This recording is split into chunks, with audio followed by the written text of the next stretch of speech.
नमस्कार, मैं advocate doctor Ajay Kumar Pandey force is supreme law के इस लॉ चैनल में आज पुनः आपका स्वागत करता हूँ। पेशे खिदमत है एक नई जानकारी मुकदमे के शेप में, खास करके आप तमाम डॉक्टर बनने के इच्छुक छात्रों के लिए, उनके माता पिता के लिए और जो लोग डॉक्टरी की पढ़ाई, एमबीबीएस की पढ़ाई फ़िलहाल इस वक्त हिंदुस्तान में कर रहे हैं। जनाब, मैं मुकदमे पे आऊँ, मैं उस जानकारी पे आऊँ, उसके पहले चलिए आपको एक किस्सा सुनाता हूँ। लॉ की दुनिया ऐसे भी भारी हो जाती है, लगातार आप तक सूचनाएं, कानून का ज्ञान मैं पहुंचाता रहता हूं, तो बीच बीच में थोड़ा सा माहौल को हल्का भी करना चाहिए। मैं मुकदमे पे आऊँगा। जी हाँ, बहुत महत्वपूर्ण मुकदमा जो भारतीय चिकित्सा, आने वाली भविष्य की भारतीय चिकित्सा व्यवस्था और देश किस तरह के डॉक्टर पैदा कर रहा है, तैयार कर रहा है, किस तरह के छात्र एमबीबीएस से निकलेंगे, कितनी सीटें बढ़ी हैं, कितने नए कॉलेज खुले हैं, इन सारे मुद्दों पर मैं बात करूंगा आज अपने एपिसोड में। तो अगर आप चाहते हैं कि आप तक कानून से जुड़ी तमाम नई नई जानकारियाँ, कोर्ट केसेस, फैसले, जजमेंट पहुँचते रहें, तो आप हमारे इस चैनल को सब्सक्राइब कर लें, बेल आइकन बटन को भी दबा लें ताकि आपको ताज़ा तरीन सूचनाएं मिलती रहें। मैं खास करके उन साथियों का धन्यवाद करना चाहता हूं जिन्होंने सुपर थैंक्स के माध्यम से हमारे इस चैनल को आर्थिक सहयोग दिया है। यह चैनल लॉ के क्षेत्र में आम जनता के लिए जानकारियां लेकर आता है और आपके आर्थिक सहयोग से हमें ज़रूरतमंद लोगों को, ज़रूरतमंद लॉ के विद्यार्थियों को मदद करने में मदद मिलती है। तो इसी तरह से सुपर थैंक्स के माध्यम से, कमेंट के माध्यम से आप आर्थिक योगदान भी करते रहें। उन तमाम साथियों का धन्यवाद जिन्होंने हमें सुपर थैंक्स के माध्यम से अपना भारी समर्थन दिया है। तो जनाब, ये कहानी है जब मैं 11वीं का छात्र था केंद्रीय विद्यालय गया में। तो मुझे उस पढ़ाई के दरमियान, क्योंकि मैं अपने घर से दूर था, माँ बाप से दूर था, तो मुझे एक मारवाड़ी भाषा होटल में, जो कि खाने के साथ रहने की भी सुविधाएं देते थे, अपना डेरा डंडा कुछ दिनों के लिए डालना पड़ा। बड़ा ही महत्वपूर्ण अनुभव था, क्योंकि मैं एक ऐसा परमानेंट बासिंदा था। अब आप कहेंगे कि कानून से इसका क्या लेना देना है, अब बने रहिए इस चैनल पर। मैं एक ऐसा नॉन परमानेंट जगह में परमानेंट बासिंदा था कि वो अभूतपूर्व टाइम था मेरे जीवन का। वो मारवाड़ी भाषा था जहाँ जो लोग व्यवसाय में, टूरिज्म के लिए गया, हिंदुओं का बहुत बड़ा तीर्थ है, खास करके वहाँ व्यापारी वर्ग के लोग, खास करके जो मारवाड़ी समुदाय से जुड़े हैं, वो आते थे, क्योंकि उनको वहाँ अपनी रुचि के अनुसार, अपनी पसंद के अनुसार का खाना मिलता था और रात में सोने की जगह मिल जाती थी। तो वो लोग ऐसे ही व्यापार करने आते थे। वहाँ एक तख्त पड़ा होता था, उस पर बिस्तर होता था और एक अलमारी मिलती थी जिसमें आप अपना सामान रखिए, ताला बंद कीजिए, तख्त पे सोइए और नीचे बासा में खाना खाइए। तो मैं वहाँ पे, उसमें करीब 8-10 तख्त थे, तो मेरी मुलाकात हर रोज़ 9 नए लोगों से होती थी। अब कोई उसमें पत्थर का व्यापारी होता था, कोई बालू का व्यापारी होता था, कोई सिनेमा के रील सप्लाई किया करता था, वगैरह वगैरह। मैं उसमें एक परमानेंट बासिंदा था। मेरा एक परमानेंट तख्त था, मेरी एक परमानेंट अलमारी थी जिसमें मैं अपना सामान बंद कर देता था और फिर तख्त पर अपनी अलमारी निकाल के, अपनी किताबें निकाल के मैं पढ़ाई करता था और सवेरे मैं अपनी साइकिल उठा करके अपने स्कूल, केंद्रीय विद्यालय चला जाया करता था। तो खैर, वो एक मेरे जीवन का बड़ा ही लर्निंग फेज़ था, जहाँ की मैं रोज़ नए व्यापारियों से, उनके व्यापार करने के तौर तरीक़ों से वो समझता था, सीखता था। कई बार उनमें कई लोगों से दोस्ती भी हो जाती थी और मैं उनके साथ गया शहर घूमता था, उनके व्यापार को समझता था। तो अब इसमें एमबीबीएस का क्या आप कहेंगे लेना देना है? जी है, वहीं मैं आ रहा हूँ। इसमें एमबीबीएस का जनाब लेना देना ये है कि वहाँ पर गया मेडिकल कॉलेज के बहुत सारे छात्र परमानेंट तौर पर रूम लेकर रहा करते थे। गया मेडिकल कॉलेज का अपना हॉस्टल था, बड़ा उस ज़माने का नामी मेडिकल कॉलेज था। हिंदुस्तान का न सिर्फ बिहार का गया मेडिकल कॉलेज, एक से एक डॉक्टर्स उसने प्रोड्यूस किए। तो जनाब ये जो कुछ छात्र थे तो वो अपने हॉस्टल से बाहर यहाँ कमरे लेकर रहा करते थे। और ये कुछ ऐसा वाकया था कि इनसे वो जो बासे का मालिक था बड़ा परेशान था, क्योंकि ये लोग 10, 20, 30 रुपया, 5 रुपया इस तरह का किराया दिया करते थे और कमरे पे कब्जा करके बैठे हुए थे और ये खाली ही नहीं करते थे। तो अमूनन मेरी भी इनसे दोस्ती हो गई, इन मेडिकल के छात्रों से, इन डॉक्टर्स के छात्रों से, और मेरा अब आना जाना गया मेडिकल कॉलेज के प्रांगण में भी शुरू हो गया, जहाँ मैं शल्य क्रिया चिकित्सा देखता था, पोस्टमार्टम होता हुआ देखता था और मेडिकल की नई नई जानकारियाँ भी मेरे पास आने लगी। तो मैंने एक दिन अपने इन सीनियर्स मेडिकल के छात्रों से पूछा कि जनाब आपका इतना बढ़िया हॉस्टल है यहाँ, आप यहाँ रहते क्यों नहीं? आप बाहर क्यों रहते हैं? इस मारवाड़ी बासे में क्यों डले हुए हैं?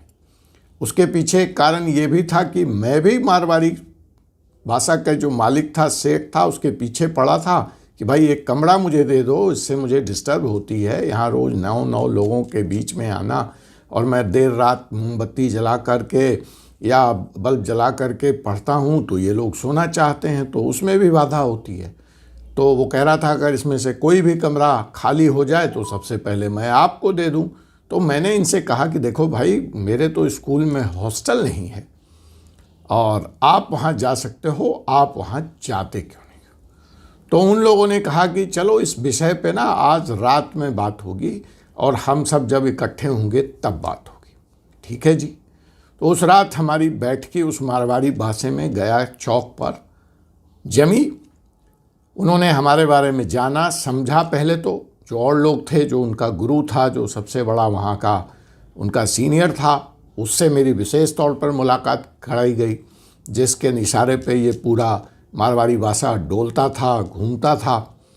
तो जब उनसे मेरी मुलाकात कराई गई तो उन्होंने मेरे बारे में जाना, समझा और मेरी परेशानी को उन्होंने कहा हम चाहते हैं तुम्हारी मदद करें और यह कमरा जैसे ही खाली होगा तो मैं मारवाड़ी भाषा के मालिक से आपकी पैरवी करूंगा और यह सुनिश्चित करूंगा कि आपको यहाँ एक कमरा मिल जाए। आप अच्छे विद्यार्थी मुझे लग रहे हैं, अच्छे इंसान लग रहे हैं।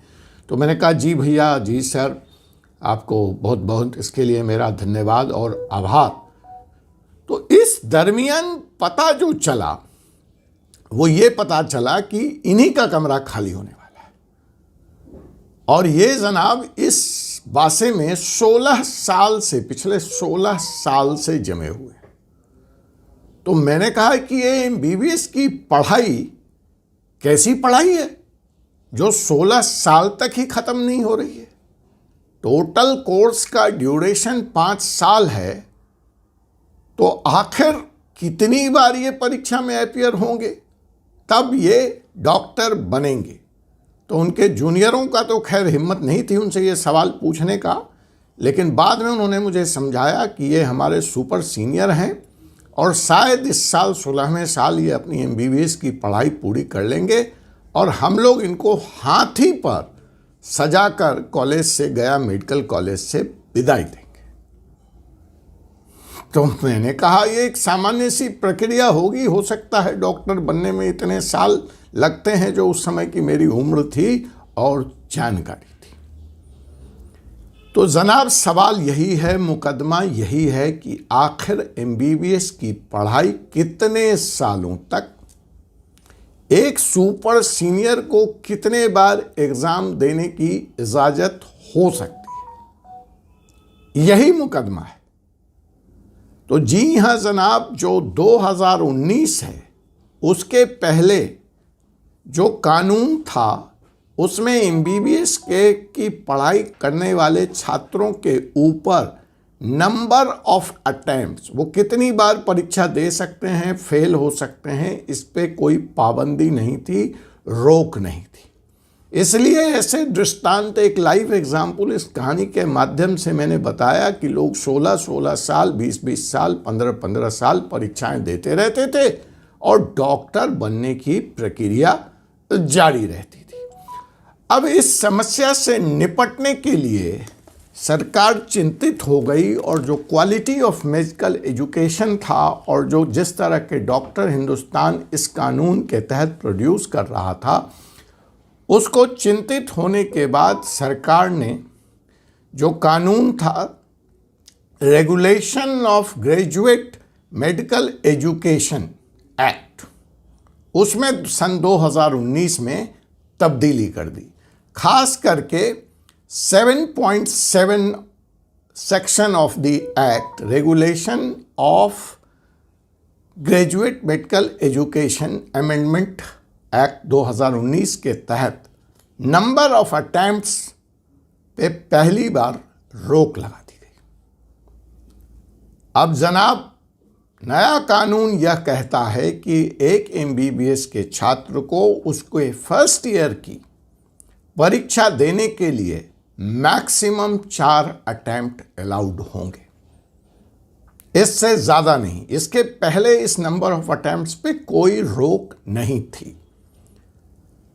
तो ये 4 अटेम्प्ट का जब रोक आया तो हमारे मेडिकल के छात्रों को यह अमेंडमेंट, यह नया चेंज संभवतः नहीं भाया और मेडिकल के कुछ विद्यार्थियों ने बतौर पिटिशनर इस एक्ट को दिल्ली हाई कोर्ट में चैलेंज कर दिया और उन्होंने कहा कि यह उचित नहीं है। दूसरा जो चैलेंज किया वह मसला यह था कि अगर यह एक्ट आया भी है तो यह 2019 के बाद के जो एडमिशन्स होंगे मेडिकल के छात्रों पे, उन्हीं पे लागू होना चाहिए। अमेंडमेंट यह कहता है कि यह एक्ट रेट्रोस्पेक्टिव इफेक्ट से लागू होगा। मसलन जिस दिन से यह एक्ट आया उसी दिन से यह माना जाएगा और इसमें जो भी छात्र वर्तमान में मेडिकल की परीक्षा पढ़ रहे हैं, चाहे वह बैच 16 से हों, 17 से हों, 18 से हों, उन पर यह फैसला लागू होगा 4 अटेम्प्ट वाला। तो एक्ट के इस दोनों प्रोविज़न को मेडिकल स्टूडेंट्स ने दिल्ली हाई कोर्ट ने चैलेंज किया। दिल्ली हाई कोर्ट ने उनको किसी भी तरह का रिलीफ देने से इनकार कर दिया और कहा कि एक्ट बिल्कुल दुरुस्त है, 4 अटेम्प्ट कम नहीं होते फर्स्ट ईयर की परीक्षा पास करने के लिए, अतः इसमें कोई रद्दोबदल तब्दीली नहीं की जाएगी। छात्र छात्र ठहरे, उनके भविष्य का भी सवाल था। वो भला दिल्ली हाई कोर्ट के इस फैसले को कहाँ मानने वाले थे। तो छात्रों ने इस फैसले को सुप्रीम कोर्ट में चुनौती दे डाली और यह मुकदमा लगा चीफ जस्टिस DY चंद्रचूड़ की अदालत में, चीफ जस्टिस GY चंद्रचूड़ के कोर्ट में, जिसमें उस बेंच में शामिल थे जस्टिस PS नरसिम्हा और जस्टिस P पारदीवाला। तो 3 न्यायाधीशों के समक्ष यह मुकदमा आया और न्यायाधीश समझ नहीं पाए कि यह किस तरह का मुकदमा है और उसने पिटिशनर से, छात्र से, उनके वकील से पूछा कि जनाब, आपको 4 अटेम्प्ट क्या काफ़ी नहीं है? जिसका संतोषजनक जवाब पिटिशनर या पिटिशनर के वकील नहीं दे पाए। उन्होंने कहा कि अगर 4 अटेम्प्ट में भी आप मेडिकल की परीक्षा, फर्स्ट ईयर की परीक्षा, MBBS की परीक्षा पास नहीं कर पा रहे हैं तो मुझे समझ में नहीं आ रहा कि विश्व की किस व्यवस्था में, शिक्षा व्यवस्था में, where so ever in the world this can be allowed. और अगर इस तरह के डॉक्टर हमारे देश में प्रोड्यूस हो रहे हैं या होंगे तो भगवान जाने वो कैसी चिकित्सा करेंगे।